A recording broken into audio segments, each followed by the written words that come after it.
Yahuah Triangle Virtual Conference, hosted by Skiba.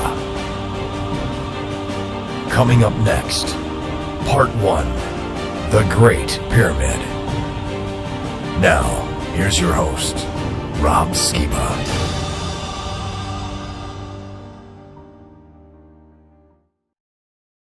Welcome to the Yahuah Triangle, a Great Pyramid, Babylon, and the Commandments of Eden. This is part 1. It is called the Great Pyramid of Giza.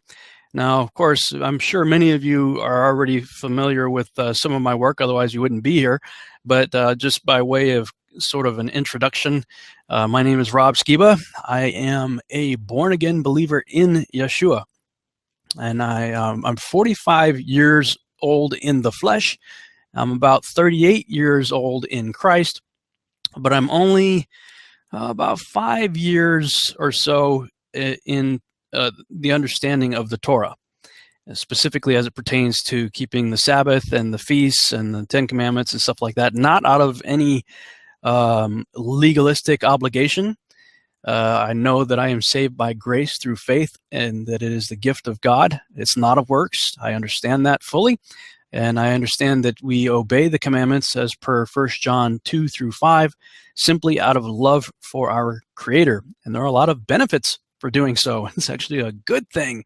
Go figure. Imagine that. Obeying God could lead to benefits. I am a filmmaker by trade and a researcher and author by hobby, although it seems like lately researching and writing has taken up a lot more of my time, so it's almost like that has become my trade, but I'm just basically laying the nonfiction foundation for the science fiction of a TV series that I've been developing for the last 4 years or so called Seed. So I really hope going into 2015 we start transitioning back into the filmmaker aspect of my life.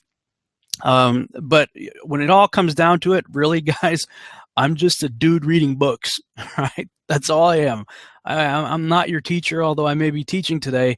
I'm just a dude reading books I have what I consider to be well-informed opinions, but that's all it is. That's all it is. It's my opinion. None of this is thus saith the Lord, although I will be posting scripture. But really, this is thus thinketh Rob as it pertains to these scriptures we'll be going through out the weekend. And like I always say, I am a dude just reading books. Some people would say I'm a crazy dude reading books, worthy of the tinfoil hat that I'm wearing there, and my lovely bride in support of me with her hat as well. But like I always say, look, don't believe a thing I say. All right, don't believe me. Take notes if you want to listen. I'm just sharing with you what my research has led me to believe. It doesn't mean it's true. And quite frankly, as I continue to dig, I may change my views on some of these things. But what I'm going to be presenting to you today is simply my current understanding, where I am right now, what I believe these various subjects are, the conclusions these subjects are leading me to. So, but search these things out for yourself to see whether or not they be true. All right. Many of you have heard of the Bermuda Triangle, right? Yeah, I got the X-Files music going on here because a lot of weird and freaky, wild stuff goes on in the Bermuda Triangle, right? Well, I'm not going to talk to you about the Bermuda Triangle. I'm going to talk to you about the Yahuah Triangle. And this is going to be an adventure, I think. Yeah, I got the music going on right there. Indiana Jones. You guys remember that when it first came out, right? Were you jacked out of your mind when you saw Raiders of the Lost Ark? I was. Because it was a fun adventure, right? And I'm hoping that this weekend, this seminar will be a fun adventure as we go through some things in the scriptures. Before I really get into the topic of this lecture, though, I want to address why the name Yahuah. Well, it comes from what they call tetragrammaton, the Yod He Vav He. Of course, in the King James Bible, it's rendered as Jehovah. Some say, well, there's no J, so it should be Yehovah. And others say, well, there's no V either, so it should be Yahuah. Others say, no, it's Yahweh. And I have settled on Yahuah. I was sort of a Yehovah guy for a while. And I understand Yahweh too. I'm not. First of all, let me just tell you right up front, I am not a sacred namer. Okay, I'm not. I recognize that God has a name, and His name is not God, nor is it the Lord. It is Yod He Vav He. Now, as far as how it's pronounced, people can debate it. And I think really whether you're saying Jehovah, Yahuah, Yahweh, or Yahuah, everybody's doing the best they can with a bunch of consonants and filling in vowels. But I'll tell you why I landed on Yahuah, and really Sheila landed on it before I did, is because of the names of the prophets. And you can go to a website, behindthename.com, and look up some of the prophets' names. There are a number of them that include the name of God in their name, such as Jeremiah, Yirmiyahu. See, his name, actually Jeremiah or Yirmiyahu, means Yahuah has uplifted, but it's pronounced Yahu, that portion of God's name that's incorporated into Jeremiah's name, Yirmiyahu. Same thing with Eliyahu, Elijah. My God is Yahuah. The pronunciation is Yahu. And Yasha-Yahu, or Isaiah, Yahuah is my salvation. So really, it was the incorporation of the name of God in the prophets and the way it is pronounced that caused me to land on the pronunciation of Yahuah for Yod He Vav He. And it also just kind of works out cool because I had that little intro talking about the Bermuda Triangle, and the Yahuah Triangle just sort of, well, it rhymes with it. Okay, I'm not that deep, right? I'm telling you, this is just sort of my thought process as I'm going through this stuff. But regarding the name of God, this is early representation of some of the Hebrew, the early rendition of the Hebrew, sort of a pictograph language there. And you can go online and see like the Paleo Hebrew and the ancient Hebrew and stuff, and see different depictions for the letters of the alphabet, the Hebrew letters, and their corresponding meanings. Our letters don't mean anything. It's just A, B, C, D, E, F, G, right? But the Hebrew letters actually have meaning. In fact, when I was taking Hebrew 101 twice, we learned that every word basically is based on like a 2 or 3 letter sheresh root word that they add prefix to, and depending on whatever the root word is, you can add prefix or suffix to it, but it'll still have the inherent meaning of the root as part of the word's meaning, but also it can contain the combined meanings of the letters that make up the word. And so we were taught that if every letter has up to 7 meanings, they say, then every Hebrew word must have 70 meanings. So it's a pretty deep language as you look into it. But what's really cool when you look at the name of God, thus spelled, Yod He Vav He, reading right to left as the Hebrews do, it's interesting. I'm going to show you something reading left to right now, what the meaning of those letters are. Of course, reading right to left in Hebrew would be hand, behold, nail, behold, but reading in English left to right, behold the nail, behold the hand. That's rather interesting that the name of our God actually talks about a hand with a nail in it. Like right from the beginning, when he first introduced himself to mankind, he was telegraphing something. He was telling us something, that there was going to be a hand with a nail in it. And even in the modern version of Hebrew, the way the letters are depicted today, you can put together interesting pictures like this.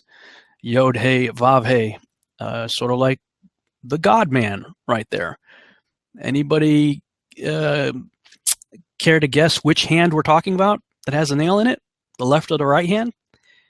I'm sure you're probably thinking the right hand. Well, there's good reason to think that way, because you can see all through the scriptures a reference to God's right hand. Exodus 15:6, for instance. Your right hand, Yahuah, has become glorious in power. Your right hand, Yahuah, has dashed the enemy in pieces. Wow. Care to guess who or what is the right hand of the Father? Yeah, Yeshua, the Son. Same thing. You can take the Hebrew letters and form an interesting picture right there. And if you imagine that hand is palm facing you, it's the right hand. Yod, Shin, Vav, Ein in that case. And if you've heard some of my other teachings, you know that I've looked at the meaning of the letters of Yod, Shin, Vav, Ein and put together one of the possible meanings for the name Yeshua is the hand that destroys the establishment of the eye. And you'll see right here, I've got the all-seeing eye with a no-go sign over it right there. Yes, we have the victory in Yeshua, the right hand of the Father. We see in Isaiah 41:10, don't be afraid, for I am with you. Don't be dismayed, for I am your God. I will strengthen you. I will help you. I will hold you up with my victorious right hand. So we are victorious through Yeshua, the right hand of Yahuah. How cool is that? I just think that's like seriously awesome. All right, so that's a little bit of a background regarding the name of our presentation this weekend. Now let's get into the triangle itself. What am I talking about when I'm talking about the Yahuah triangle? The source material that I really kind of started out with is in Isaiah chapter 19. In that day shall there be an altar to the Lord in the midst of the land of Egypt, and a pillar at the border thereof to the Lord. And it shall be for a sign and for a witness unto the Lord of hosts in the land of Egypt. For they shall cry unto the Lord because of the oppressors, and he shall send them a Savior, and a great one, and he shall deliver them. And the Lord shall be known to Egypt, and the Egyptians shall know the Lord in that day, and shall do sacrifice and oblation. Yea, they shall vow a vow unto the Lord and perform it. And the Lord shall smite Egypt, he shall smite and heal it, and they shall return even to the Lord. And he shall be entreated of them, and shall heal them. In that day shall there be a highway out of Egypt to Assyria, and the Assyrian shall come into Egypt, and the Egyptian into Assyria, and the Egyptians shall serve with the Assyrians. In that day shall Israel be the third with Egypt and with Assyria, even a blessing in the land, in the midst of the land, whom the Lord of hosts shall bless, saying, Blessed be Egypt, my people, and Assyria, the work of my hands, and Israel, mine inheritance. That's Isaiah 19:19 through 25. Well, you see right there the 3 points in what I refer to as the Yahuah triangle, right here. And I've got Giza, Jerusalem, and Babylon, although, as you'll see as we get further into this this weekend, that there might be a better location for the point in the land of Israel besides Jerusalem.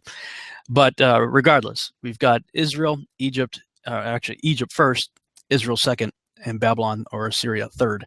Those are the 3 points in what I refer to as the Yahuah triangle. And I find it really interesting that they're all reconciled by verse 25 of Isaiah 19. So as I started to dig into this, started looking into it, I was thinking about this monument that's described in the beginning verses there, 19 and 20 of chapter 19, and began to wonder, is this talking about the Great Pyramid of Giza? And as I started to look into this for myself, I realized, well, I'm certainly not the first person who has had that thought. There are actually a lot of people who have thought along similar lines. Here's a little sort of a preview video, a promotional video for a series done by Ken Klein Productions. Certainly, the Great Pyramid, even according to the great historian Josephus, was made with knowledge from the heavens. With its many inner passageways, chambers, and vaults, the complexity of the interior of the pyramid created design issues that were far too advanced and beyond the ability of architects of that day. Nevertheless, the prevailing view of the Great Pyramid is that it was built by the pharaoh Khufu, and it was built as his tomb. But in 820 AD, grave robbers broke through the numerous barriers guarding the secrets to the Great Pyramid, and finding neither riches nor remains of the pharaoh, inadvertently proved that it was not a tomb, but a repository of knowledge and information that was to endure for all of time, and to be interpreted at a later period far into the future. In the mid-20th century, aerial photographs were taken that proved that the Great Pyramid was actually curved at its base. This initial discovery, and many others that followed, led to a deeper inquiry into the mathematical, geological, astronomical, and meteorological disposition of the Great Pyramid. These investigations yielded incredible insights and proofs substantiating the view that only messengers from outside and beyond our knowledge of the physical realm had the capacity to design the Great Pyramid, and with it came to leave a prophecy hidden in stone. That's an excerpt from the series The Great Pyramid, The Lost Legend of Enoch. I think there's 3 DVDs in that set, so you might want to look that up. Check it out by Ken Klein Productions. Pretty cool stuff. And as you look into the Great Pyramid, boy, it is one fascinating structure. This is a cutaway showing the inside, the interior of it, with the King's Chamber, the Grand Gallery, the Queen's Chamber, and an interesting location called the Bottomless Pit at the end of a descending passageway. And some air tunnels that look up towards various constellations and stars in the heavens. Really awesome. So let's look at a few facts regarding the Great Pyramid. First of all, I want to point out that we all probably are familiar with the fact that there were 7 wonders of the ancient world. The first one being the Great Pyramid. Then we had also the Colossus of Rhodes, the statue of Zeus at Olympia, the mausoleum at Halicarnassus, the Hanging Gardens of Babylon, the Temple of Artemis or Diana at Ephesus, and the Lighthouse of Alexandria. These are what was referred to as the 7 wonders of the ancient world. Now, the Great Pyramid of Giza was the first and is actually now the only remaining representative of these 7 wonders.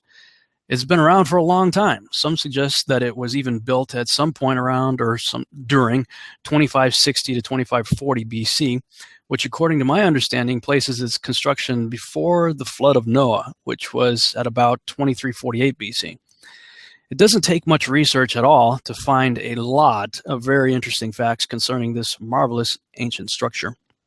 The Great Pyramid is located at the center of the geographical landmass of the planet, meaning it is positioned exactly at the latitude and longitude lines that contain more land and less sea than any other place on Earth. So it's like ground zero on the landmass of the Earth. It is 750 feet high, long at each base, situated along the 4 cardinal points, north, south, east, and west. The ratio of its circumference to its original height is equal to the value of pi 3.14. The weight of the pyramid is said to give a reasonable estimate of the Earth's mass. At 481 feet tall, it was believed to have been the tallest man-made structure for nearly 4,000 years. Just to put that in perspective, this is a scale representation of the Great Pyramid compared to an airline jet, and the Statue of Liberty. It's just massively huge.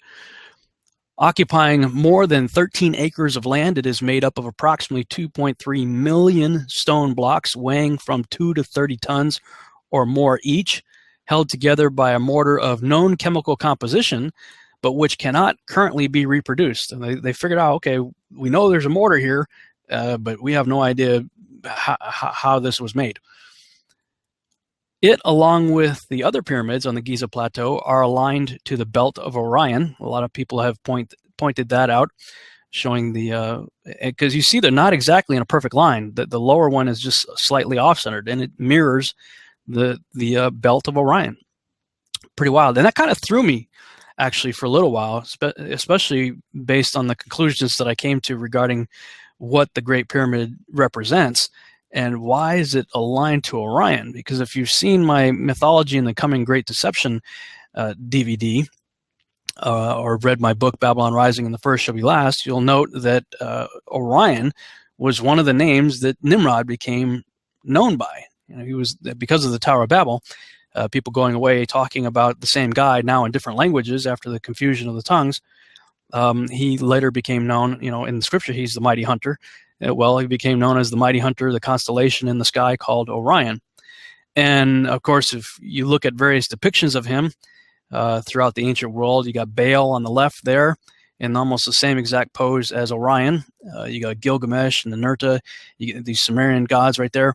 And this affiliation with this individual, Nimrod, with the lion over and over again. So I was, it seemed like, okay, this represents, Nimrod, who wants to take a club to the lion of the tribe of Judah's head. And so, and I talked about the mighty hunter, and that he may be the Assyrian being spoken about in Isaiah 10:5. Woe to the Assyrian, the rod of my anger, in whose hand is the club of my wrath. But then I had sort of a change of heart, or let's just say a better understanding of what's going on after I read The Witness of the Stars by E.W. Bullinger. And I would also say there's another one, Gospel in the Stars by Joseph Seiss.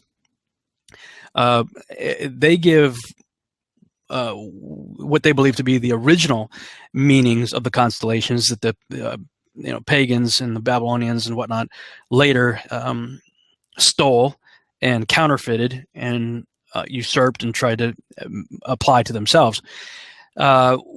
Looking through The Witness of the Stars, Bullinger points out the true mighty hunter, what Orion represents, because God's the one that put the Mazzaroth in place. The Mazzaroth being the original version of what later become the counterfeit zodiac that astrology is based on. Orion, he says, is the light breaking forth in the person of the Redeemer. He is so pictured in the ancient Dendera zodiac, where we see a man coming forth pointing to the three bright stars, Rigel, Bellatrix, and Betelgeuse, as his. His name is given as Ha-Gat, which means this is he who triumphs. The hieroglyphic characters below read Or.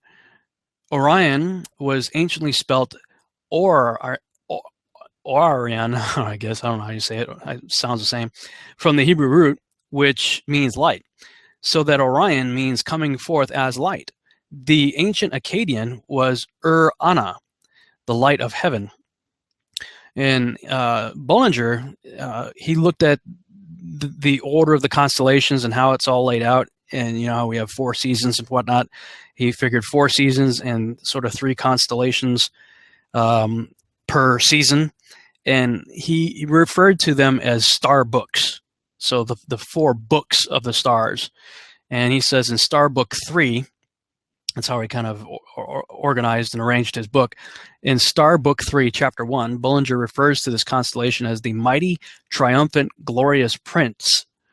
Noting that Orion is the most brilliant of all the constellations, Bullinger goes on to describe it, observing also that it is mentioned by name several times in the Bible. Then he really gets into an amazing tale. He says, thus beautifully is set forth the brilliancy and glory of that light, which shall break forth when the moment comes for it to be said, arise, shine, for thy light is come. The picture presents us with the light of the world. His left foot is significantly placed upon the head of the enemy. He is girded with a glorious girdle, studded with 3 brilliant stars, and upon this girdle is hung a sharp sword. Its handle proves that this mighty prince is come forth in a new character. He is again proved to be the lamb that was slain, for the hilt of his sword is in the form of the head and body of a lamb. In his right hand he lifts on high his mighty club, while in his left he holds forth the token of his victory, the head and skin of the roaring lion. Because we also know, Yeshua is the lion of the tribe of Judah, right? But we also know that the devil goes about as what? A roaring lion, right? Seeking whom he may devour. So we ask and wonder, who is this? And the names of the stars give us the answer. And Bullinger goes on and gives the meanings of each of the names that comprise the constellation of Orion. And I give you a lot of this information in the blog. That it's on the show notes page there. It's the second one, I believe. The Great Pyramid 2.html, I think, is the URL. So if you want to read a lot more about what Bullinger has to say regarding the constellations and their biblical meanings, specifically as it pertains to this subject, you can check that out. Bullinger continues, he says, such is the cumulative testimony of Orion's stars, which day after day and night after night show forth this knowledge. That testimony was afterwards written in Yahuah's Book of the Stars. The Prince of Glory, who was once wounded for the sins of his redeemed, is about to rise up and shine forth for their deliverance. Their redemption draweth nigh, for quote Isaiah 42:13 and 14, "The Lord shall go forth as a mighty man. He shall stir up jealousy like a man of war. He shall cry, yea, roar. He shall prevail against his enemies. I have," he says, "long time holden my peace. I have been still and refrained myself. Now will I cry like a travailing woman. I will destroy and devour at once." So that's Bullinger's take on the true meaning of the mighty hunter, that Nimrod, trying to be like God, apparently counterfeited and tried to assign meaning to himself. I always forget what this is called. It's not an acrostic. Anyway, I can't think of it, but there's a term for when you see this this layout in Scripture, and so you kind of see it the way A, B, C, D, and then D, C, B, A. It's all laid out like this. And looking at that scripture, Isaiah 60:1-3, "Arise, shine, for thy light is come, and the glory of the Lord is risen upon thee. For behold, the darkness shall cover the earth, and gross darkness the people. But the Lord shall arise upon thee, and his glory shall be seen upon thee. And the Gentiles shall come to thy light, and the kings to the brightness of thy rising." Note that in A and A, we have the rising of Israel. In B and B, the light that is come upon her. In C and C, the glory of the Lord. And in D and D, the darkness of the world. In this, this is the glory of the Lord, which the heavens constantly declare, Psalm 19:1. They tell of that blessed time when the whole earth shall be filled with his glory, Numbers 14:21, Isaiah 11:9. When the glory of the Lord shall be revealed, and all flesh shall see it together, Isaiah 45. As all see now the beauty of Orion's glory, but side by side with the glory which the coming light of the world shall bring for his people, there is that wicked whom the Lord shall destroy with the brightness of his coming. And that's concluding a quote from E.W. Bullinger, The Witness of the Stars, excerpts from book 3 of the Stars. So the counterfeit. When it comes to the counterfeit, I say fear not, because even though he may think he's going to get victory over the Lion of the tribe of Judah, we see in Revelation 5:5a, "And one of the elders saith unto me, Weep not, behold, the Lion of the tribe of Judah, the root of David, hath prevailed." We definitely get the victory in the end. And Isaiah 14:25 says, "That I will break the Assyrian in my land, and upon my mountains tread him underfoot. Then shall his yoke depart from off them, and his burden depart from off their shoulders." The counterfeiter will be destroyed by the real deal. With the greatest of accuracy, getting back to the Great Pyramid, it is believed to have been oriented precisely to true north. Today, either due to pole shift and or continental shift, it is still only off by 3 minutes of a degree. The Great Pyramid is the only pyramid built with 4 sides that are concave, thus effectively giving it 8 different flat surfaces to the structure. The indent of the concave sides is very precise and equal, actually, to the curvature of the Earth's surface.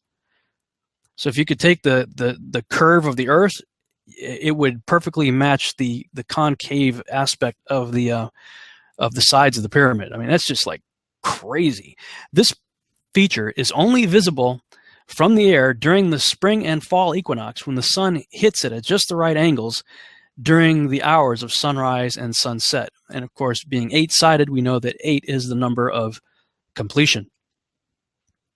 The interior of the structure maintains the average temperature of the planet, roughly 70 degrees Fahrenheit. It is the only pyramid in Egypt containing both ascending and descending passageways. All the other ones have only descending. The coffer in the king's chamber is made from one solid block of granite. No one really knows exactly how it was cut and hollowed out to form this shape, but microscopic analysis reveals that it was made with a fixed point drill comprised of jewel bits, which would have required a drilling force of 2 tons to make the thing. Yeah. It also had to have been placed into the chamber during construction because it is too big to fit into the ascending passageway. It never contained a body. The coffer was empty upon discovery. Furthermore, it had no lid and no writing on any of its sides, which would be highly unusual if it were a coffin. Thus, while there is much speculation, no one really knows its true purpose. And I remember Kent Hovind coming through town and doing his creation series in my Baptist church up in Massachusetts. And I remember him making a comment, and I was going to try to include it here. And I saw it again. Sheila was watching a video with him, and he actually said it. I said, "Oh, I gotta grab that clip." I forgot to do it. But anyway, he says that the interior dimensions of the coffer in the king's chamber match the exterior dimensions of the Ark of the Covenant. I haven't confirmed that for myself, but if that's true, it's pretty interesting. Dead bodies have no need of air, yet in both the king and queen chambers, there are air shafts which extend to the outer surface of the pyramid. It has a swivel door entrance/exit weighing about 20 tons. It was so well balanced that it could be opened from the inside with minimal force.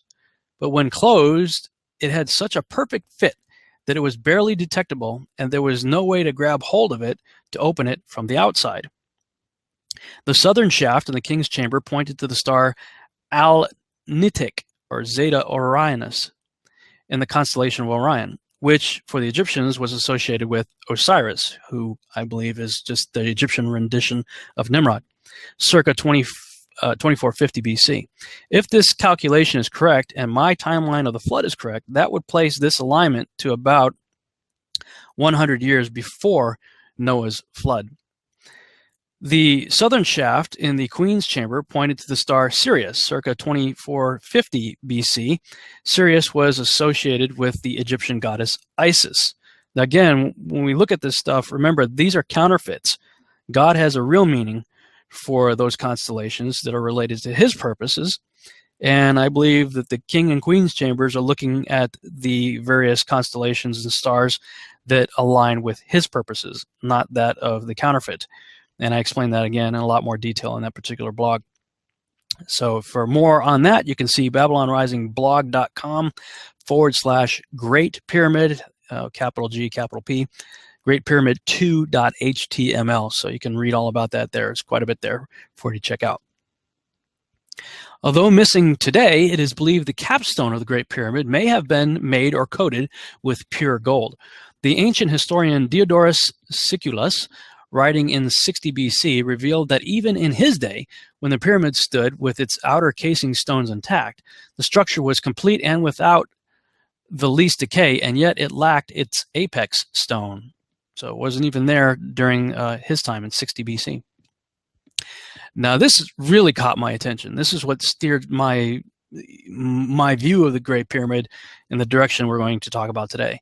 It was originally covered, and secular historians will tell you this, that they believe and calculated, and I guess have historical records or whatnot that lead them to believe that it was originally covered with 144,000 highly polished 15-ton encasing stones, which when reflecting the sunlight would have made it shimmer like a diamond, capable of being seen for many miles in every direction.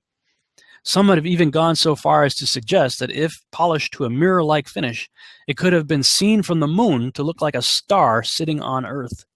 In fact, the ancient Egyptians referred to the Great Pyramid as Ikhet, meaning the glorious light.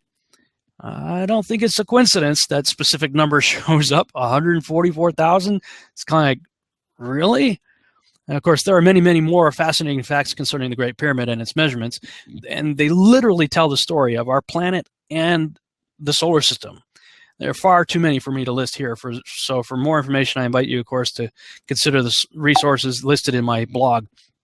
Needless to say, it is one of the most extraordinary structures on the planet, and many want to attribute it to this ancient king or that, this guy or that guy or whatever, but if it were indeed a memorial or a tomb to a earthly king, why all the precise measurements, angles, and structures meant to illustrate the cosmos and our place in it? There's got to be something going on there. So that leads to the question, all right, well, who built the Great Pyramid? Now, if you talk to an Egyptologist or a historian, they will tell you they believe that it was an ancient Egyptian pharaoh named Khufu, the Greek rendition of it being Cheops. Supposedly Khufu was the one that had the Great Pyramid built.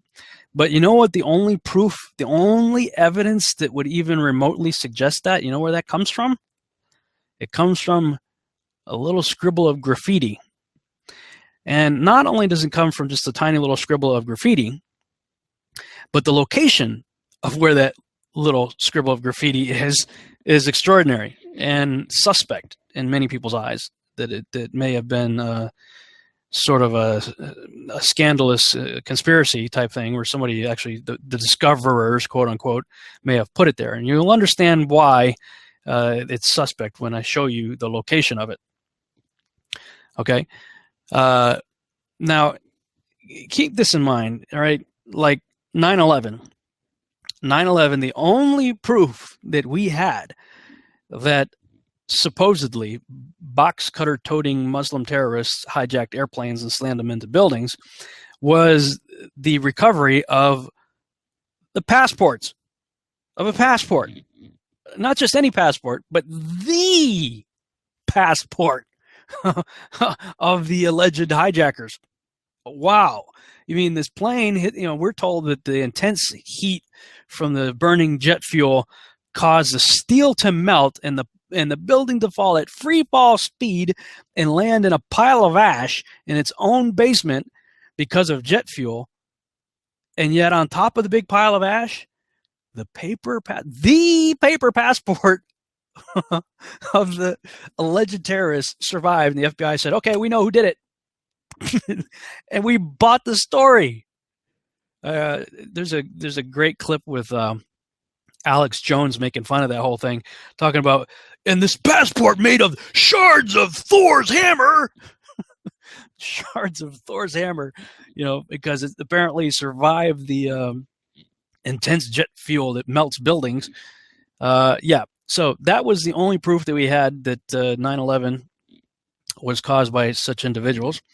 Well, this is the only proof that we have that this pyramid is supposedly built by Khufu. In an online interview with Mark Lehner, an archaeologist from the Oriental Institute of the University of Chicago and Harvard's Semitic Museum, recorded for Nova, he said, quote, "One of the most compelling pieces of evidence we have is graffiti on ancient stone monuments in places that they didn't mean to be shown." Okay, just stop right there. Think about that for a second. Have you ever seen the temples and stuff in Egypt? They're like loaded with hieroglyphic imagery of whatever pharaoh the temple represents or the monument represents. And they detail like every little minute aspect of their life all over the place. This is the greatest stone monument on the entire planet. And you're saying that, the dedication to the guy who this is supposedly for is in a place not meant to be seen? I mean, that completely contradicts everything else you see everywhere in the land of Egypt. He continues, you come to a block of stone in the relieving chambers above the king's chamber. First of all, you see this cartouche of a king. Cartouche is what they call that symbol right there. And then some scrawls all in red paint after it. That's the gang name. There's one that's well attested in the relieving chambers above the king's chamber in the Great Pyramid. And apparently it says the Friends of Khufu Gang. End quote. That's Mark Leonard. Yeah, Mark Lehner, whatever. Okay, let me show you where that was found. Here's a cutaway looking at the inside of the Great Pyramid. And you see right here, this is the king's chamber. This area right above the king's chamber is not accessible to anybody, and that's what they call the relieving chambers. Here's a close-up drawing cutaway of it, and apparently that's to help relieve the pressure of all the stones, above it. So it's supporting structure. Well, that's not accessible. You can't get to it until these guys digging a passageway, through the stone, because they wanted to see, what might be around or above the king's chamber. They dug up around it. And when they dug up around and they got up in here, that's where it supposedly was found. Of course, nobody can really go up there to verify it. And, so how do we know that the guys who dug the hole didn't put that there? I mean, some people suggest that. Maybe they've tried to date it or something and they say, well, no, it's legitimate. It goes all the way back. I don't know. But at any rate, the greatest monument on the entire planet, the only inscription to anybody that you can find in it, is way up in these relieving chambers right here and right here, apparently, and maybe another one right here, I guess, that nobody was ever meant to see until these guys dug around the structural areas there and found it. So pardon my skepticism, but I don't think that proves anything, frankly. This is a quote from this website. You see the source right there, the link right there. They say, one of the few other written references to Khufu is contained in the Inventory Stele, stele, I don't know how you say that, stele, discovered at Giza in the 1850s. It commemorates the restoration by Khufu of a small temple near the pyramid and indicates that the Sphinx temple, and possibly the Great Pyramid itself were already in existence in his day. The stele is written in a later style of writing, and whereas some Egyptologists regard it as a copy of a 4th dynasty original, others consider it to be an original Sate product. Either way, it contradicts the idea that the Sphinx was built by a Khafre who ruled after Khufu. And as I understand it, you could go there today and this inventory stele, whatever you call it, is boarded up so you can't read it anymore. But apparently it says that all he did was go there and do some restoration work on what was already there.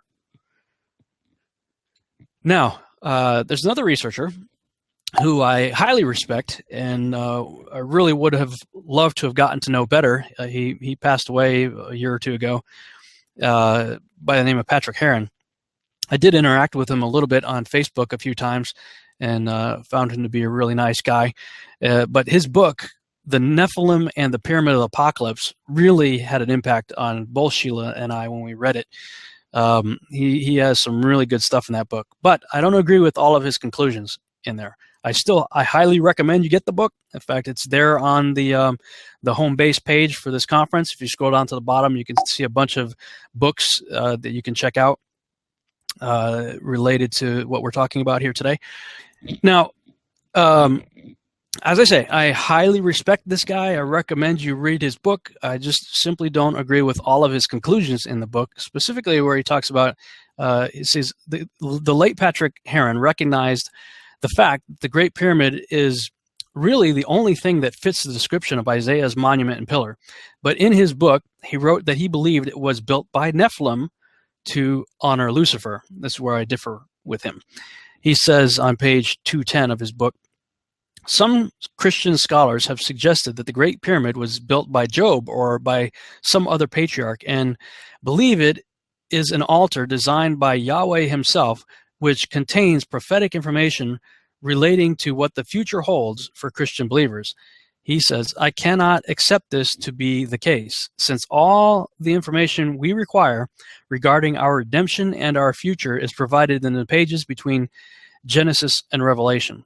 And well, let me play a little video.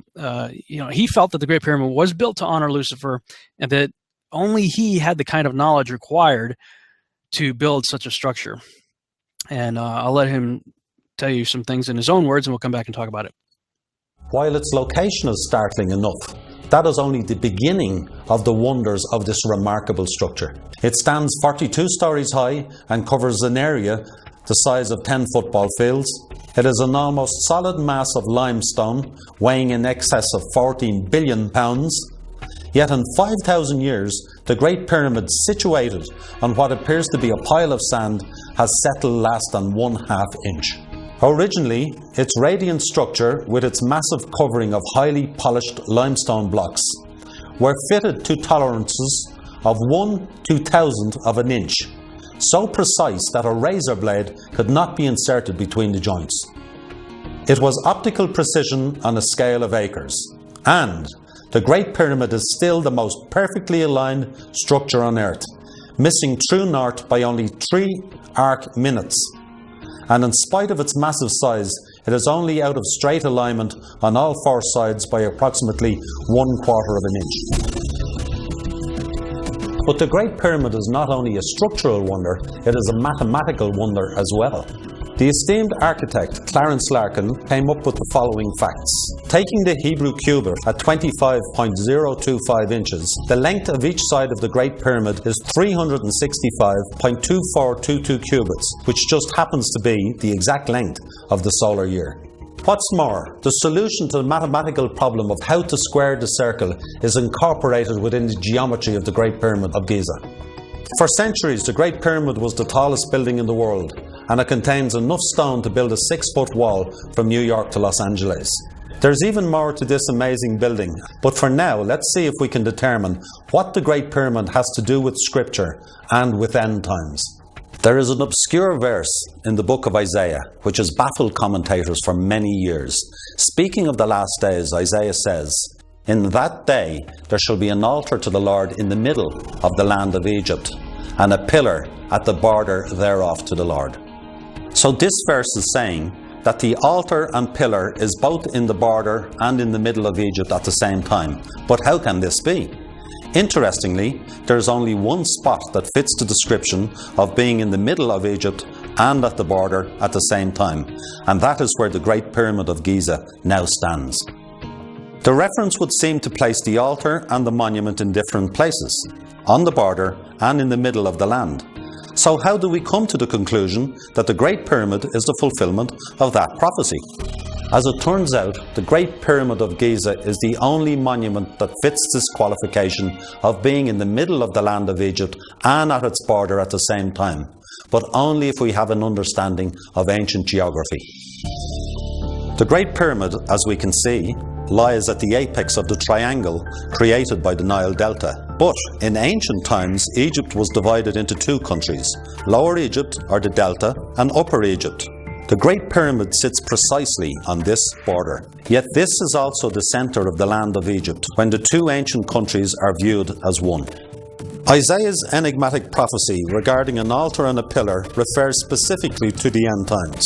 Its location is fixed, and since the billions of pounds of limestone that makes up the Great Pyramid are not likely to be moved anytime soon, we are left with the conclusion that the Great Pyramid of Giza just might possibly be the altar and pillar Isaiah was referring to.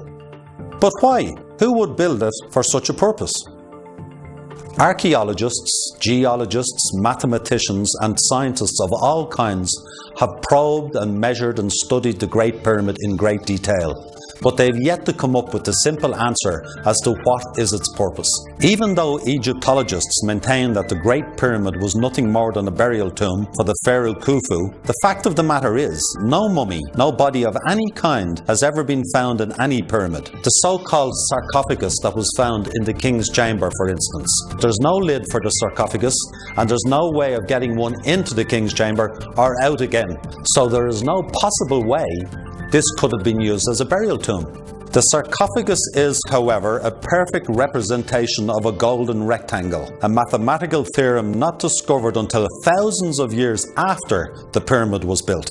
And the grand gallery leading up to the king's chamber does show evidence of being an ancient observatory, focusing on a particular part of the heavens.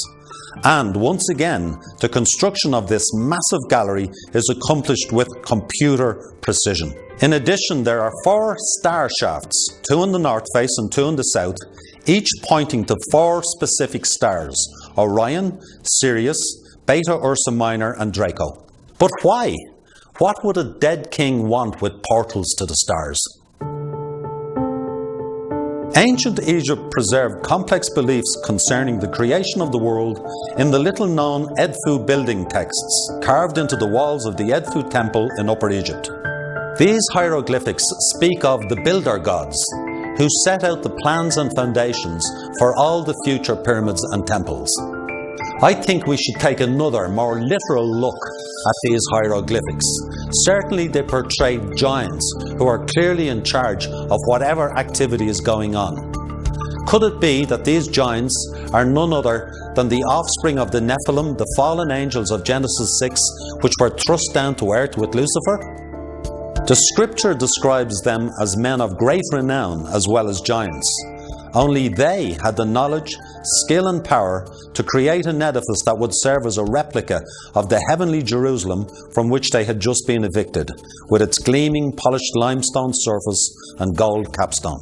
All right, so you see that he's making a correlation there of the Great Pyramid to the New Jerusalem, the city coming down from heaven.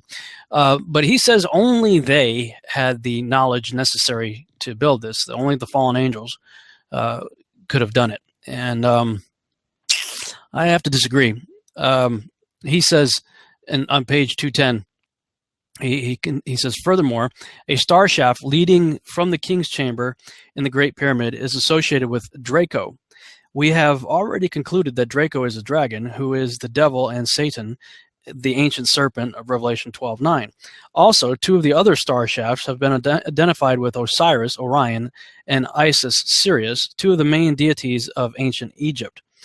All these clues would indicate that the architect of the monument was scribbling his identity all over the design in the same way that people like to see their own names appear in lights.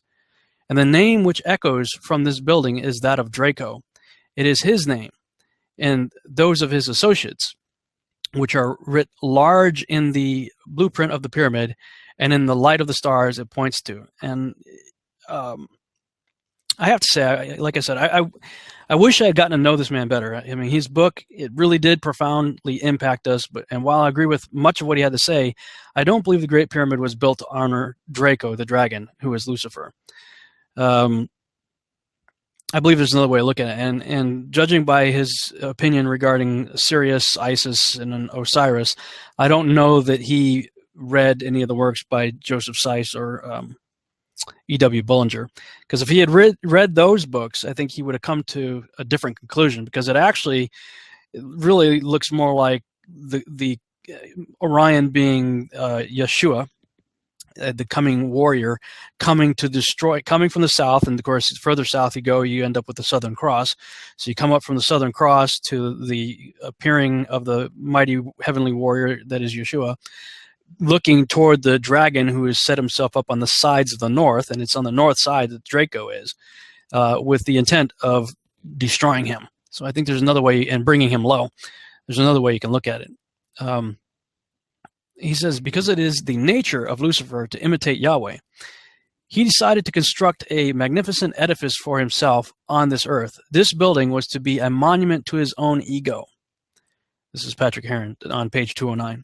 So, by way of his minions, the Nephilim, and the awesome spiritual power at his disposal, he designed and constructed this massive pyramid at Giza, using all his celestial powers and astronomical knowledge to align it with the various stars and constellations. In Ezekiel 28, it is said of Satan, "Thou sealest up the sum, full of wisdom and perfect in beauty," Ezekiel 28:12.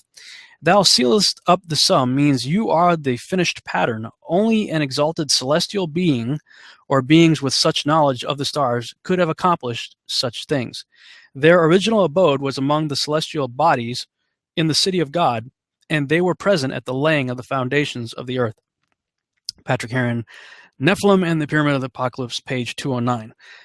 But I ask, were Lucifer and his angels the only ones that could have had this knowledge? I don't know. I mean, certainly they could have. I don't dispute that, but I don't think they're the only ones. I think there might be a better candidate.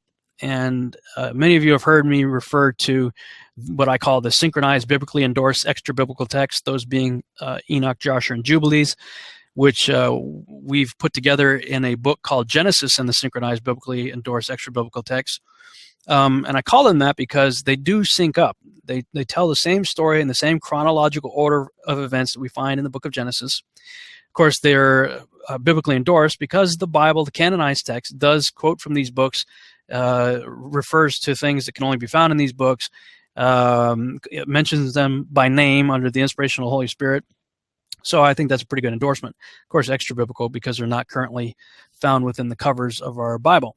But I put them together all in one volume with Genesis, both in the King James and in the Septuagint, side by side as a parallel Bible, with a rather lengthy introduction, but all of it together for you to check out. And in the book, when you look through these books, I think you find some extraordinary things. For instance, we see in 1 Enoch 82:1. It says, "And now, my son Methuselah, all these things I am recounting to thee and writing down for thee, and I have revealed to thee everything and given thee books concerning all these. So preserve, my son Methuselah, the books from thy father's hand, and see that thou deliver them to the generations of the world." Let's continue. He says, "Yea, I, Enoch, will declare them unto you, my sons, according to that which appeared to me in the heavenly vision, in which I have known through the word of the holy angels, and have learnt from the heavenly tablets." And Enoch began to recount from the books. This is 1 Enoch 93:1-3. We also see in 1 Enoch 103:1, "I know a mystery and have read the heavenly tablets and have seen the holy books." So if we consider what's written in the book of Enoch, right, the year before he was raptured, he was commanded by Yahuah to literally teach his son Methuselah what he had learned in heaven. Now, prior to that, if you read the Enochian account, he was more or less hired as the defense attorney by the Watchers. They wanted to have him plead their case before Yahuah after they mated with women and sinned and all that. And Yahuah, for whatever reason, went along with that plan and basically said, when Enoch presented their petition for forgiveness, he said, "Okay, Enoch, this is what you're going to tell them. No, I do not forgive you. No, you will never have peace. And, here's the terrible judgment that awaits you." So he spent time apparently in heaven judging the Watchers. And the year before, we read in the canonized text that Enoch walked with God and was not, for God took him. Before he was raptured, he came back from his time in heaven there with a whole lot of books. Some say 365 books. And that he came back and taught all that he knew to his son Methuselah. Then we see Patrick Heron believe that only Lucifer, of course, he thinks that only Lucifer had this knowledge. But if the book of Enoch is to be believed, we see that Enoch was the first to decipher the story which was hidden by Yahuah in the stars, and then he was to write it all down and tell it to his son, requiring that these things be preserved for future generations. We know even from the canonized biblical text that Enoch had a close relationship with Yahuah, right? So I don't think it's unreasonable to believe that Enoch could have learned all that he needed to know to be able to design something like the Great Pyramid. But did Enoch build it? Well, let's consider what Josephus had to say about this stuff. Josephus wrote, he's talking about Adam and his sons, and specifically Seth and the offsprings of Seth. And he's talking about those generations. He says, "They also were the inventors of that peculiar sort of wisdom which is concerned with the heavenly bodies and their order, and that their inventions might not be lost before they were sufficiently known. Upon Adam's prediction that the world was to be destroyed at one time by the force of fire and another time by the violence and quantity of water, they made two pillars, the one of brick and the other of stone. They inscribed their discoveries on them both, that in case the pillar of brick should be destroyed by the flood, the pillar of stone might remain, and exhibit these discoveries to mankind, and also inform them that there was another pillar of brick erected by them. Now this remains in the land of Syriad, or Egypt, to this day." Well, the only thing that fits that description is the Great Pyramid of Giza. And I've speculated, and I've seen others that follow a similar line of thinking, that perhaps what was inside the coffer was the original 365 books of Enoch that maybe that were stolen. Speculation, of course, but when you take this into account, what Josephus is saying, that it was the sons of Seth that built this thing, that starts giving us some clues. So let's look at the timeline here. This is a pre-flood timeline chart that I did a number of years ago, showing when I believe the Genesis 6 experiment took place, where Genesis 6, 1-4 talks about angels mating with women. That happened in 3550 BC. Enoch tells you that the first generation Nephilim, that Josephus refers to as the Titans of Greek mythology, would only live for 500 years, and in that time they would kill each other off. And so if you go forward 500 years, you see first, getting close to that time, 3114 BC, the Mayan calendar, the Aztec calendar stone shows up. Then we have the death of Adam. Shortly after the death of Adam, we have the first generation Nephilim, the end of their clash of the Titans. They're all killed off by that point. And then there's a period of time, almost 50 years or so, that Enoch, between the death of the first generation Nephilim, he then is doing his thing in heaven and judging watchers and all that, and the watchers are judged, bound, and buried. And then he comes back to earth and he talks to his son, tells him everything he learned up there, and then he's raptured. So since Enoch was raptured a year after he taught men all that he learned from the heavenly tablets and the holy books, I don't believe that he's the one that did it. Now, if Josephus's account is accurate, we see that the house of Seth was involved in the building of 2 pillars. And I think we don't need to think of pillar as in like a pole, because often we see that word is interchangeable for monument. Therefore, I believe Enoch was given the building instructions. I think he was sort of the architect, if you will, or if Yahuah was the architect, he was the one who was the drafter, drew up the blueprints for it, so to speak, the plans. But it's my opinion that it was likely his son Methuselah who led, possibly with the help of Seth and others in the family, the building campaign. And probably even could have been done by forcing Nephilim to actually do the construction. To Patrick Heron's point, he believes that Nephilim built it. Well, I don't have any problem believing that the Nephilim may have been the ones that were the grunt labor. If the construction dates of 2560 to 2540 BC, like the Egyptologists and all those guys would talk about it, if that date is accurate, then this project took place during a very interesting time within the days of Noah, leading up to another building project, namely, of course, the Ark, which would commence about 200 years later. So this idea of Nephilim building stuff for the righteous is not foreign, actually. A few years ago, when I was doing research on Solomon's temple, I was like, why do the Freemasons love this guy?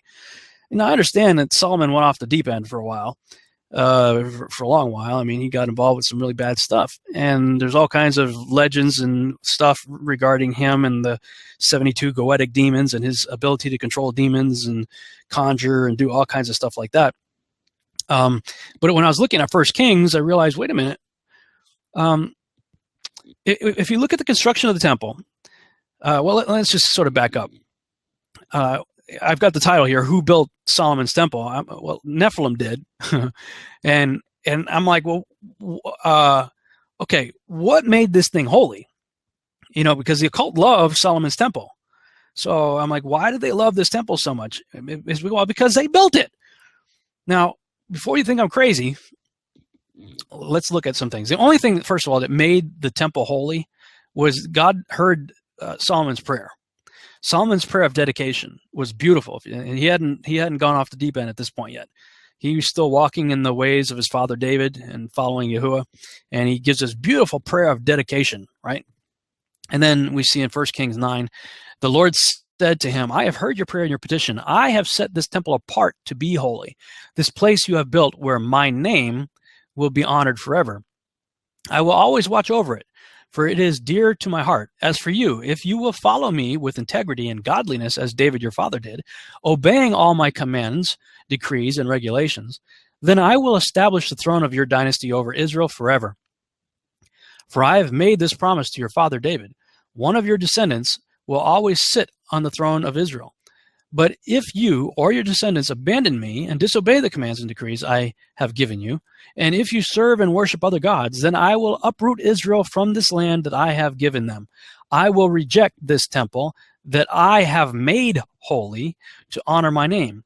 I will make Israel an object of mockery and ridicule among the nations. The only thing that made that temple even remotely godly was God's decree that he will put his name on the thing and bless it conditionally upon obedience. He said, as long as you walk in my ways, I'll keep my name on this thing, and that's what made it set apart and holy. But if you don't, I'm going to pull my name off of this thing, and it's not going to be good. Nephilim built it. In 1 Kings chapter 7, we see that Solomon had hired Hiram of Tyre. Now, that's an area known for Baal worship, to build the temple of God. But you have to note that Hiram had just built the temple of Zeus, of Jupiter, in Lebanon before he did that.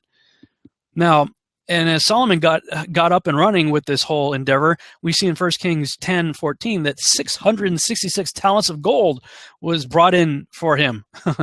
It's like, yeah, all these numbers are kind of weird. These things always made me curious. Chapter 8 goes on to describe the completion of the temple and Solomon's beautiful prayer of dedication. And then the next chapter reveals God's acceptance, but it came with a warning. But to the point of who built it, notice what it says right here, 1 Kings 9:20 through 21. There were still some people living in the land who were not Israelites, including, Amorites, Hittites, Perizzites, Hivites, and Jebusites. Those are the same ites that you see all through the Torah and the book of Joshua, where Yahuah is repeatedly telling Israelites, kill them all, utterly destroy them, kill the women, kill the children, kill the animals, kill everything. These are all the ites of Genesis chapter 10, verses 6 through 20. These are Nephilim tribes. Amorites, tall as cedar trees, Amos 2:9. Okay, so there's still some of these guys still around, of the Amorites, Hittites, Perizzites, Hivites, and Jebusites. These were descendants of the nations whom the people of Israel had not completely destroyed. So Solomon conscripted them for his labor force, and they serve in the labor force to this day. Nephilim built the temple. So I'm like, okay, it's clear from the passage I read before that it was Yahuah who made the temple of Solomon holy, but that appears to be in spite of how it was built and by whom. People like Hiram of Tyre, a Zeus worshiper. The same chapter goes on to say that it took 20 years to build a temple and Solomon's royal palace, and it was built by forced labor, but who was the one who built it? We see here Nephilim tribes.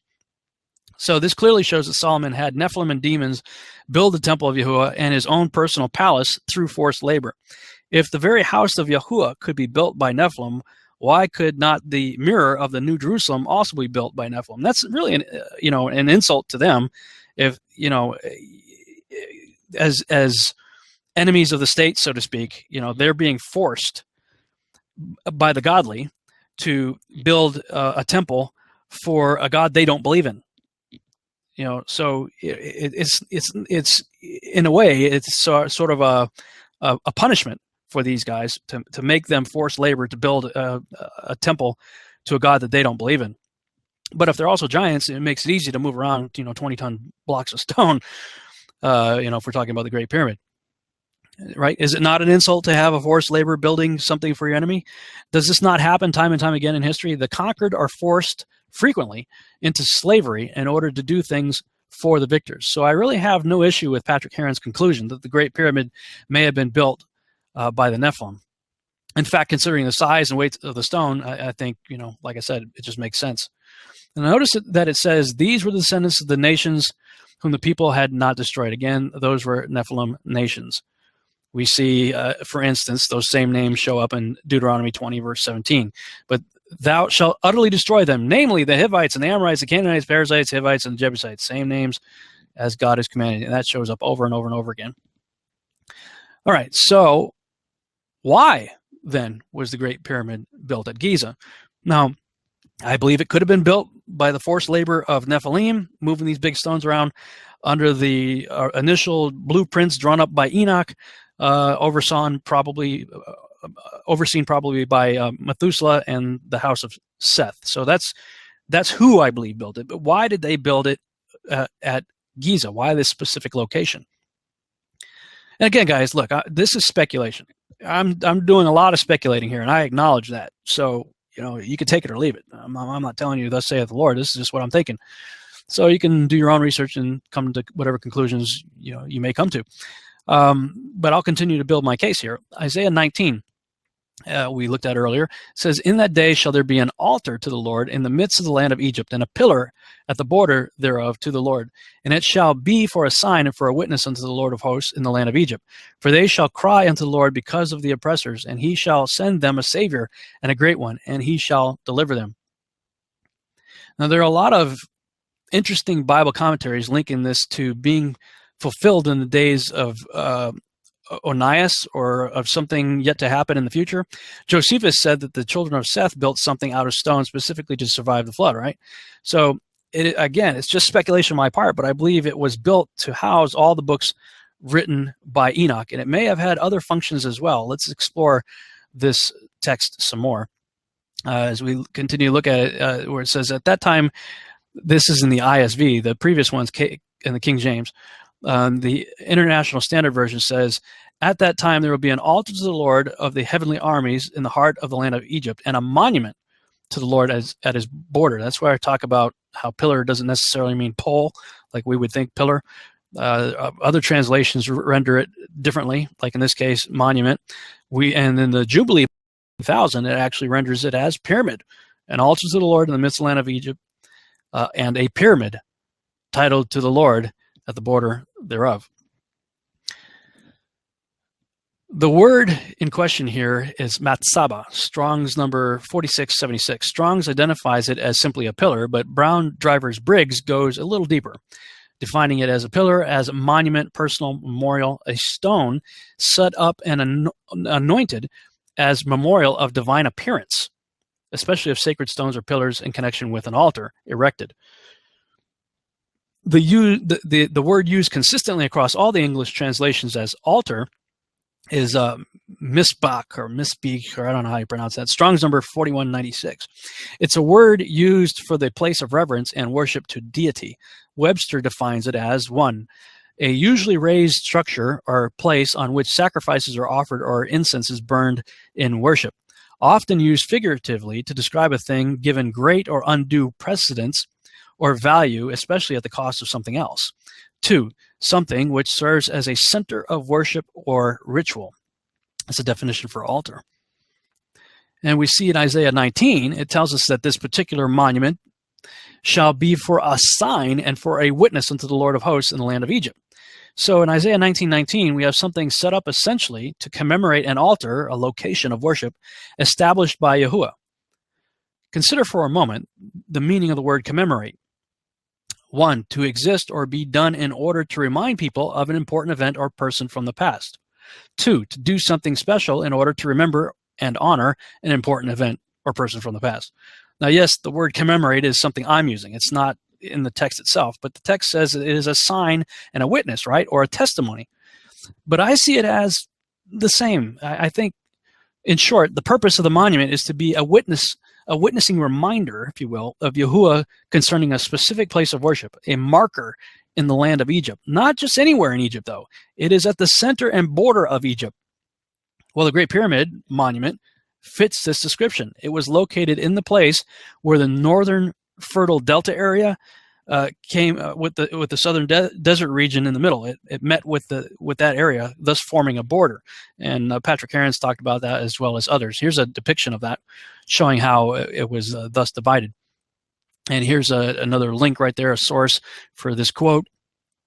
Since the full official name of the pyramid, the Great Pyramid of Giza, means in English the Great Pyramid of the Border, the answer to the apparently contradictory definition of Isaiah is found in the Great Pyramid. The only spot on the face of the earth that completely answers this description, both geometrically and geographically, is the precise place where the Great Pyramid actually stands. But why here? Well, consider the purpose of man. A.W. Tozer wrote in his book, The Pursuit of God, in chapter 3, he said, God formed us for himself. The Shorter Catechism, agreed upon by the Reverend Assembly of Divines at Westminster, as the old New England Primer has it, asks the ancient questions, what and why, and answers them in one short sentence, hardly matched by any uninspired work. The question is, what is the chief end of man? Answer, man's chief end is to glorify God and enjoy him forever. With this decree, the 24 elders who fall on their faces to worship him that liveth forever and ever, saying, Thou art worthy, O Lord, to receive glory and honor and power, for thou hast created all things, and for thy pleasure they are and were created. God formed us for his pleasure, and so formed us that we, as well as he, can in divine communion enjoy the sweet and mysterious mingling of kindred personalities.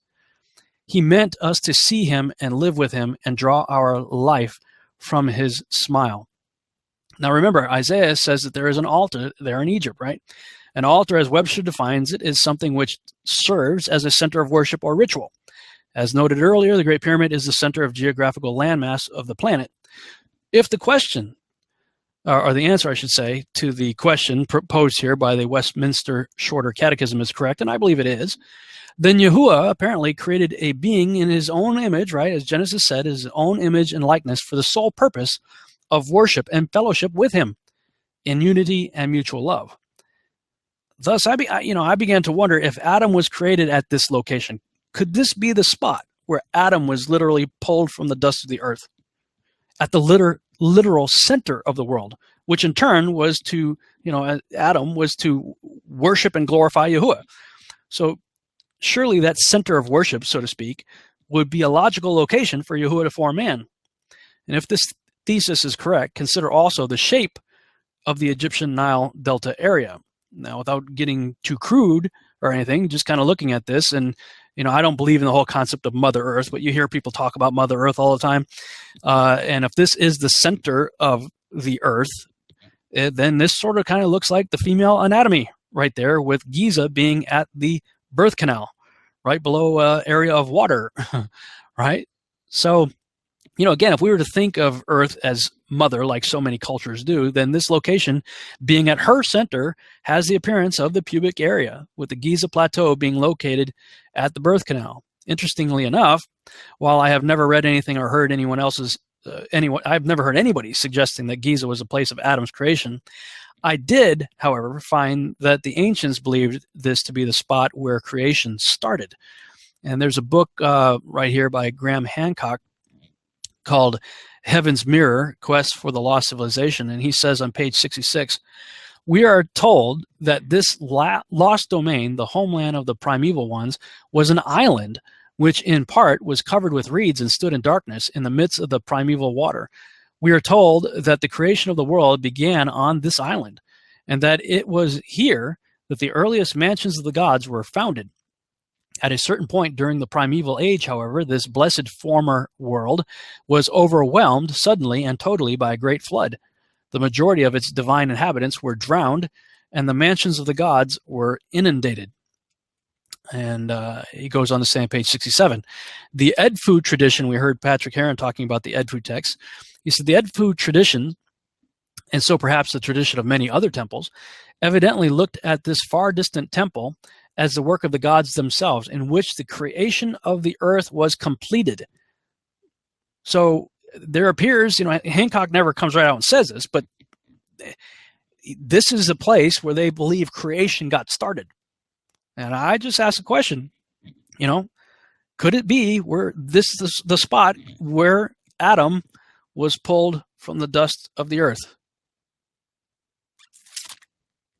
Hancock mentions the beliefs of other people groups around the world. They associated their sacred temple sites and pyramids as the navel of the world, or the place from which creation began. So it seems ingrained into the global collective memory of ancient civilizations. There appears to be an intimate connection between the pyramid structure and creation itself. So again, I ask, could Giza be where our Heavenly Father formed the first man? And if it is, it also may be the center of the region known as Eden. A lot of people think of the garden as Eden, but it says the garden was placed eastward within Eden. So it's a place inside of Eden. Now, Egypt could then be a very special place if this is the center of the region. And this is just an idea that I came up with back in 2009. I was staring at the map and I was looking at Isaiah 19, and I basically was thinking, okay, Giza, and I put like a compass needle point right there in the Giza, and I extended the pen out to just west of Babylon, and then I drew a circle. And the reason I did that is because I believe Babylon, and we'll talk about this in later sessions, was the place of exile from the garden. So it's outside of the circle. And it's just a theory. I just drew the circle, But when I did that, of course, Giza being at the center of the world, it may have been the center of the region known as Eden, within which we find the Yahuah triangle. And the first point of this location is the Great Pyramid, possibly the starting point of mankind. Now, the Isaiah 19 altar. So God created man in his own image. In the image of God created he him. Male and female created he them. And the Lord formed man of the dust of the ground and breathed into his nostrils the breath of life, and man became a living soul. Well, right from the beginning, All right, here possibly on the Giza Plateau, we have the beginning of humankind created to be in fellowship with Yahuah at the literal center of the earth. Could this, in fact, also be an altar in another sense, that of sacrifice? Consider this, Revelation 13:8. And all that dwell upon the earth shall worship him, whose names are not written in the book of life of the Lamb, slain from the foundation of the world. So in other words, the plan of God, from the moment he pulled Adam up out of the dirt, he knew that the Lamb was going to be slain for him right away. When we consider the idea that Yahuah may have known right there from the beginning that he would have to sacrifice his only begotten son, the second Adam, in a way, I would have to say that this is an altar. From the moment Adam was created from the dust of the ground, the plan for future redemption was already set in motion.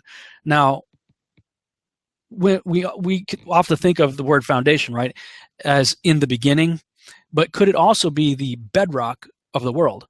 The Greek word used for foundation is kataboli, Strong's number 2602, defined as A, foundation, B, depositing, sowing, technically used of the act of conception.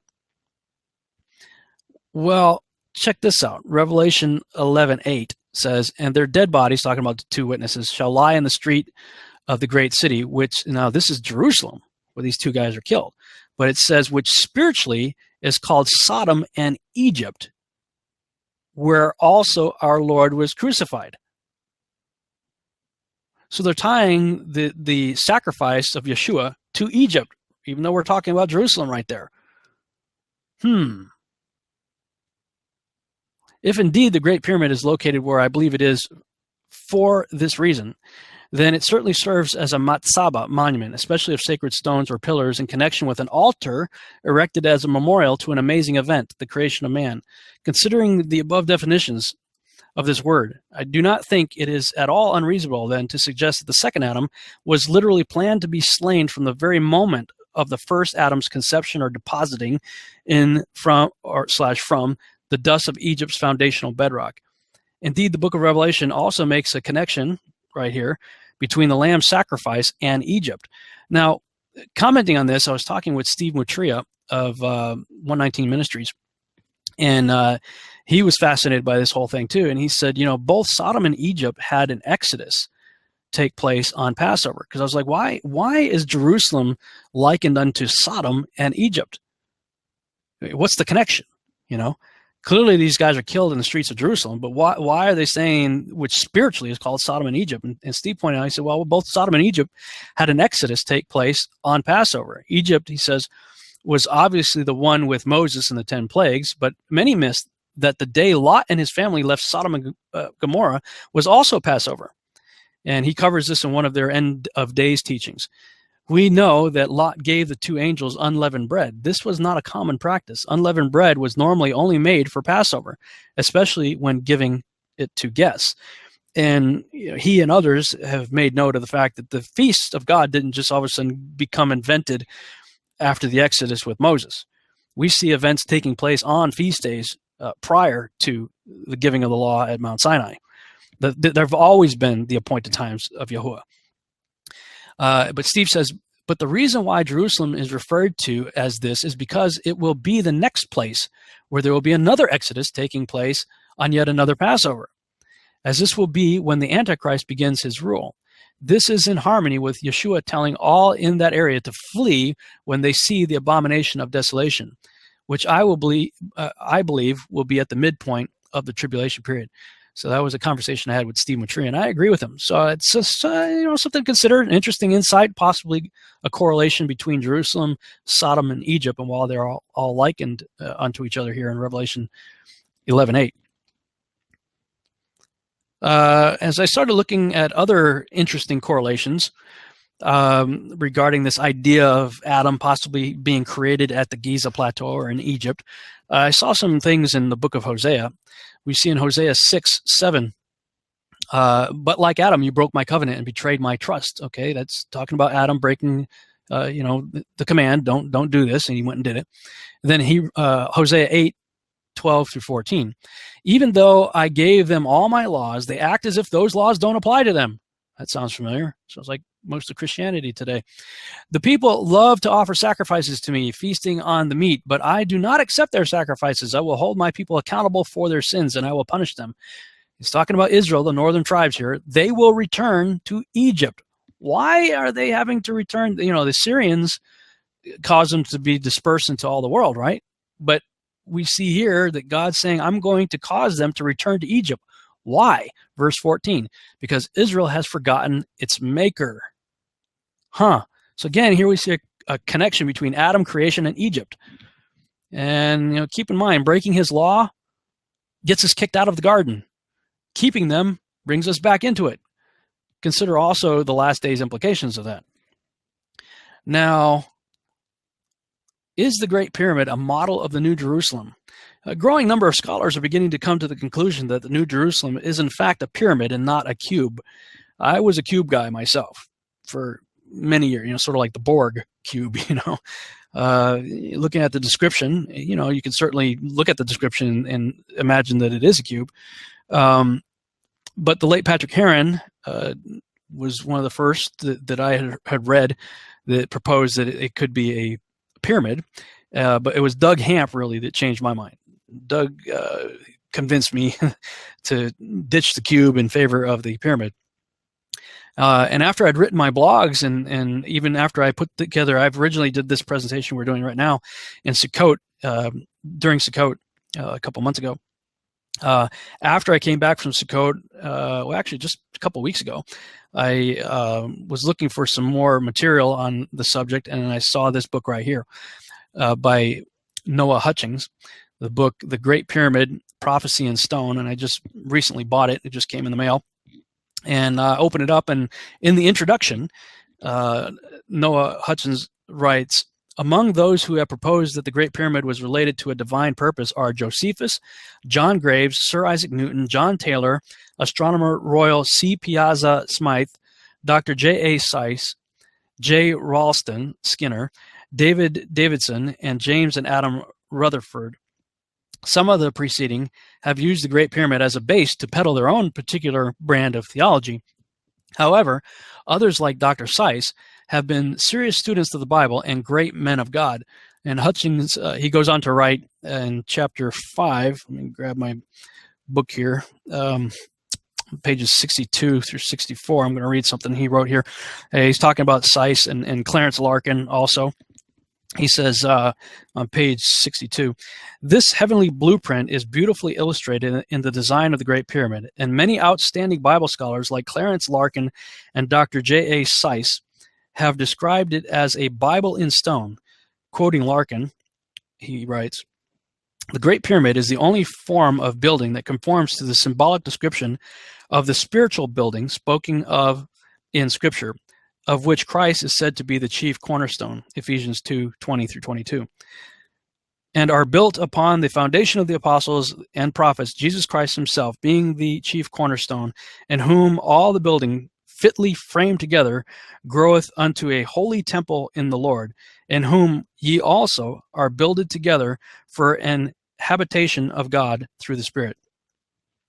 There is no chief cornerstone in architectural construction, but in a building of pyramid form and in shape, it is exactly like the building it tops it out. To its angles, all the buildings fitly framed together. Being five-sided, there is no place for it in the building until the finishing touch is given, and therefore the builders rejected it until needed. We read of Christ, quote, the stone which the builders disallowed, the same is made the head of the corner, and a stone of stumbling and a rock of offense, end quote. The capstone of a pyramid, until needed, would be in the way, and a stone of stumbling and a rock of offense to the workman. So with Christ, Paul says, we preach Christ crucified, unto the Jews a stumbling block, and unto the Gentiles foolishness, a rock of offense, 1 Corinthians 1:23. The capstone of a pyramid is five-sided and five-pointed, with sharp points always sticking up. Anyone falling on it would be broken or injured, and when on its way to its lofty position, were to fall on anyone, it would grind him to powder. For what has been said, we see that the Great Pyramid is symbolic of the spiritual building of which Christ is the chief cornerstone. And then Hutchinson goes on to say, it would also be well for us to consider the opinion of Dr. J.A. Seiss, the dean of modern premillennial scholars concerning the Great Pyramid. And he quotes Seiss here. He says, quote, Egypt was a hotbed of idolatry from the beginning. Its people began by the worship of heroes and heavenly bodies and ended in the worship of bulls, cats, crocodiles, hawks, and beetles. Their false religion was in full sway when Cheops was born. Lepsius tells us that the whole land was full of temples filled with statues of gods and kings, and their walls within and without covered in colored reliefs and hieroglyphics in celebration of the virtues of their hero gods and their divine, ever faultless children. Nothing, even down to the palette of a painter, the style with which a lady tinted her eyelashes, or a walking stick, was deemed too insignificant to be inscribed with the name of the owner and a votive of dedication of the object to some patron deity. And yet, here is the Great Pyramid, the largest, finest, and most wonderful edifice in all of Egypt, situated in the midst of an endless round of tombs, temples, and monuments, all uniformly loaded down with these idolatrous emblems and inscriptions, and in all its long avenues, grand gallery, and exquisite chambers. In any department of place whatsoever, there has never been found one ancient inscription or slightest sign of Egypt's idolatry. In the center of the intensest impurity, the Great Pyramid stands without spot, blemish, or remotest hint or taint of the surrounding flood of abominations, like the incarnate Son of God, sinless in a world of sinners, end quote. And let's see, he says something else here that caught my attention that I found interesting. In chapter 12, pages 130 and 132, he says, we know that certain things in heaven were revealed in type to Moses, and other heavenly scenes were revealed in the same way to Ezekiel, Daniel, and other prophets. But before Moses, there was Abraham, the federal head of the Hebrew race and the father in faith of all who believe on Jesus Christ as Lord and Savior. And we know from the Bible that God also revealed something to him. It was so wonderful and so marvelous that he left his shepherd kingdom and set across the wilderness in order to get just a glimpse of it. We read in Hebrews 11, 8 through 10, quote, by faith Abraham, when he was called to go out into a place which he should after receive for an inheritance, obeyed, and he went out, not knowing whither he went. By faith he sojourned in the land of promise, and in a strange country, dwelling in tabernacles with Isaac and Jacob, the heirs with him of the same promise. For he looked for a city which hath foundations, whose builder and maker is God. End quote. Hutchings says, it is not mere speculation to conclude that God showed Abraham a figure of the New Jerusalem in the same manner that he revealed to Moses an outline of the temple in heaven through the blueprint of the tabernacle that he gave the children of Israel.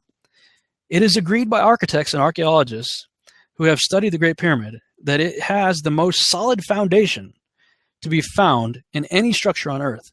After more than 4,000 years, in spite of its immense weight, it has not settled so much as a fraction of an inch.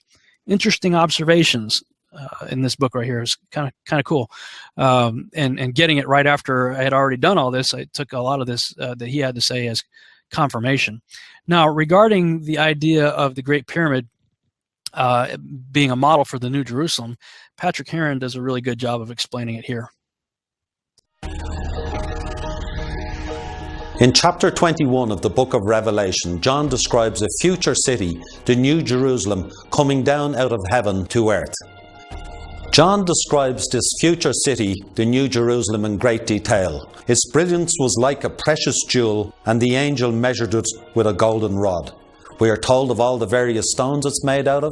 We are told it has 12 gates made out of a single pearl each, and that the river of life flows out from the midst of it, etc. And at the end of this detailed description, John gives us the dimensions of this future city, and he says its length and its breadth and its height are the same. In today's measurements, that would be 1,500 miles long, 1,500 miles high, and 1,500 miles wide. This measurement has led many scholars to believe that the New Jerusalem is a cube, but there is one other geometric model that fits the criteria, and this is a pyramid. There is no question that the Great Pyramid is a truly unique and remarkable, some would say miraculous structure, certainly worthy of being an altar and pillar to the Lord. Taking all the evidence into account, it seems clear that the Great Pyramid of Giza is an earthly representation of the future New Jerusalem, the heavenly city which is to come down out of heaven from God. So when Isaiah spoke about an altar and pillar, he was referring to the Great Pyramid of Giza. And it's this Great Pyramid of Giza which is pointing forward into the future at this future pyramid city as described in great detail in chapter 21 of the book of Revelation. And this future New Jerusalem is pointing back at the Great Pyramid of Giza. There is a direct connection between the two. And indeed, he's not the only one who believes this. There's a number of people that talk about it and make the correlations. And, you know, dimensions work out. They work out either way for a cube or a pyramid. But the pyramid idea is starting to make a whole lot more sense. And you know what? I guess Patrick probably knows better than any of us now. He's gone on to be with the Lord. So, you know, the rest of us have to just speculate. But if you do a Google search on it, you can find quite a lot of authors writing about this. And as I was looking into the facts concerning the Great Pyramid, and one of its measurements, which really caught my attention, concerns the ratio of the Great Pyramid as compared to the northern hemisphere of our planet. When the and I don't know where they get this number exactly, but when the pyramid's height is multiplied by 43,200, the resulting dimensions of the New Jerusalem as compared with the radius of the moon ends up being this. So, like, if you scaled the Great Pyramid up such that its base would ride right across the equator, its ends touching the ends of the Earth, as you see in this picture here, what's left over sticking out over the top happens to be equal to the radius of the moon. And that's, like, pretty bizarre. We see in these comparisons a perfect match. I mean, I don't think this is just a coincidence. I think, well, look, I like the way this artist right here rendered it. This is maybe, you know, I don't know, maybe the way the New Jerusalem might look when it's sitting on the earth. Who knows?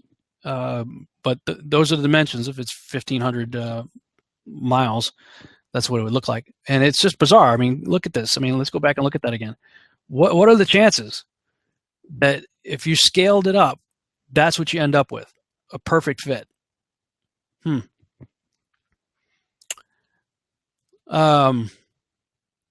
you consider the idea that Yahuah likens our relationship to him as that of a marriage, think about it. If he's the king, what do we call the bride of a king?